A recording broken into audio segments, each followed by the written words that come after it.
Hello everyone, I am Dr. Eric Morrison. This is 7 Under 3, and I'll be covering trading education, more specifically Forex swing trading, using the TC2000 platform.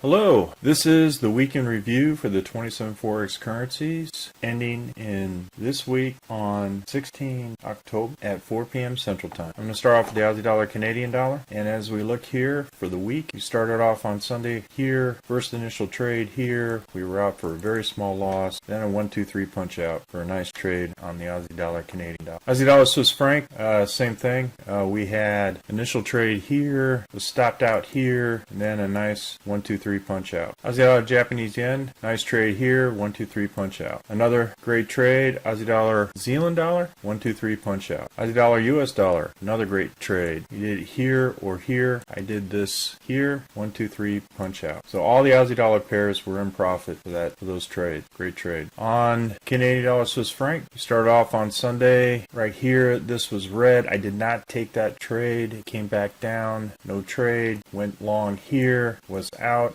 This Z3 excursion for a small profit. Came back here for a short on this candle and was stopped out at 200. Canadian dollar, Japanese yen, beautiful trade, 1-2-3 punch out. Swiss franc, Japanese yen, no trade, no trade. Right here for a short trade with a loss on the second day. Another short trade with a loss at the high of the candle. Euro Aussie dollar, first order was here for the week, a 1-2-3 punch out. Great trade. Euro Canadian dollar was part of a previous week, so we didn't trade that. Previous week we had a 1-2-3 punch out. Then we had one order and we were out for a loss on the euro. So first order for Euro Swiss franc was a loss on the first trade, second trade, and I was out on this trade, this Z3 excursion. So nice trade on this. It's important to not only set your stops but also set your targets at Z3. Anything past Z3, good luck. It's less than 3% chance of going in that particular direction without having some kind of retracement. So we had a first initial trade. We had this as a loss on a short, and then this gain for overall gain on the Euro Swiss franc. This Japanese yen, great trade with a 1-2-3 punch out. Here on the New Zealand dollar, we had a first initial short and was out for a loss. Another short was out for a loss, and then for a long was out for a small loss. So losses across the board for the Euro New Zealand dollar. Seems to be hanging around the 200, and there's now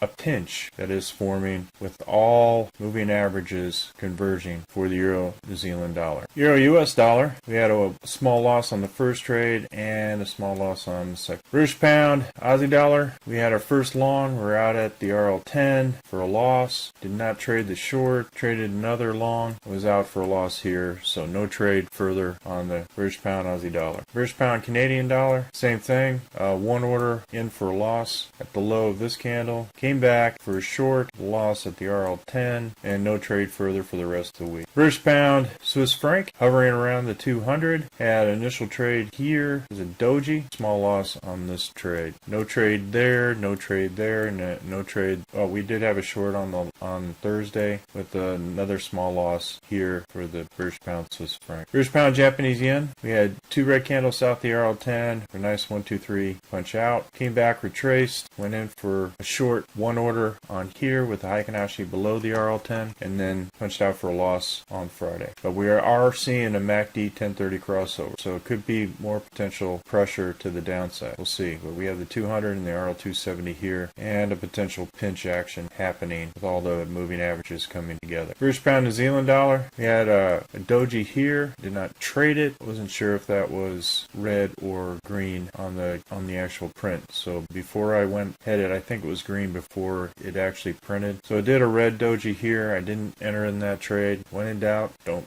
trade. No trade here. Went in for a short. Was out at the belly of the dragon, and no trade. British pound, US dollar, had an entry here on Monday. Was out for a loss below this candle. Came back, went short. Was out at the hump of the dragon, and another short. Was out for another small loss. So again, consolidation here with the 200, RL270, and the pinch. So it's starting to go into consolidation. New Zealand Canadian dollar had initial trade trade here, was out at the low of this candle as far as this doji, and did not trade New Zealand Canadian dollar after this. Same thing with the New Zealand Swiss franc, was out at the low of this candle. Whenever you have dojis and all that, you have to protect it at that candle, because if you go even one indicator or above or below, whether it be a short or a long, you have to protect it for this kind of potential setup. Went in for another long here with this particular candle and was out for a loss in the New Zealand Swiss franc. Came in for another short and was out. So pretty much nothing but consolidation for this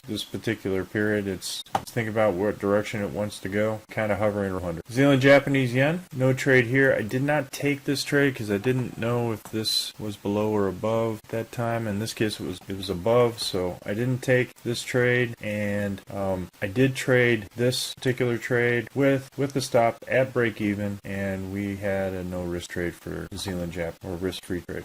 We had a trade here and was out for a loss here. Went in for one order on this particular setup with two red candles south the RL10 and was out for a small loss though. US Canadian dollar, beautiful trade. 1, 2, 3 punch out. US Swiss franc, did not enter in this trade because I didn't see if the red candle was below the RL10 at that point. Didn't trade it. And went in for this long for one order, was out for a loss, came back in, was out for a small loss on this. US Japanese yen, this was from a previous weeks, so I didn't follow that trade. I waited for retracement, went in an order here, second order here, and was out for a loss on this. So folks, that's all I have for the week in review. I'm conducting a Forex boot camp and a Forex intermediate course. If you're interested, click on the link below. And remember, ruthless risk management. Happy trading, everyone. Well, if you like this video, go ahead and hit the like button below and the subscribe button. And if you want more information on TC2000, I have an affiliate link below. If you open up a TC2000 account, you will receive a $25 discount using that link. Thank you for your time.